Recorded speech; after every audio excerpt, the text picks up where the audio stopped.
Всем привет, друзья!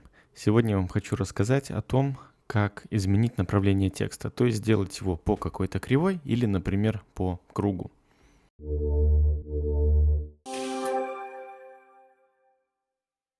Итак, для этого создаете ноду текст плюс, пишите в ней какой-то текст.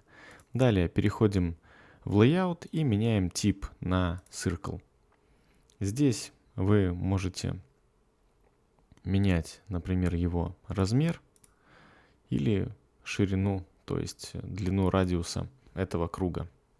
Далее, допустим, вы хотите, чтобы у вас текст шел не по верхней части дуги, а по нижней.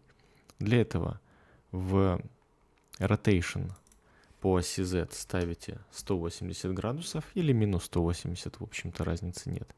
Далее переходите в Transform, меняете Transform с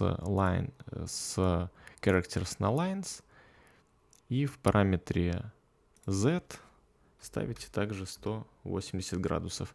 И теперь у вас текст идет по нижней дуге. Ну или, допустим, вы можете также его поставить, например, вот так. Все это меняется на вкладке Layout в группе параметров Rotation. Если вы хотите задать какой-то кастомный путь, например, какую-то кривую, то тогда можно сделать следующим образом. Давайте этот текст скопируем, сбросим все настройки, вернем текст на место. Вот так. Переходим в Layout, меняем на Pass, и теперь видите, курсор поменялся на крестик. И теперь вы можете задать какую-то свою кривую.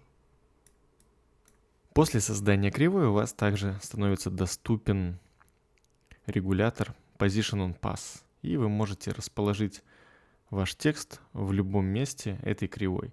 К тому же этот параметр, естественно, можно анимировать. Например, поставим ключевой кадр вот тут, перейдем в последний кадр и сделаем вот так. И в сеттингах включим Motion Blur.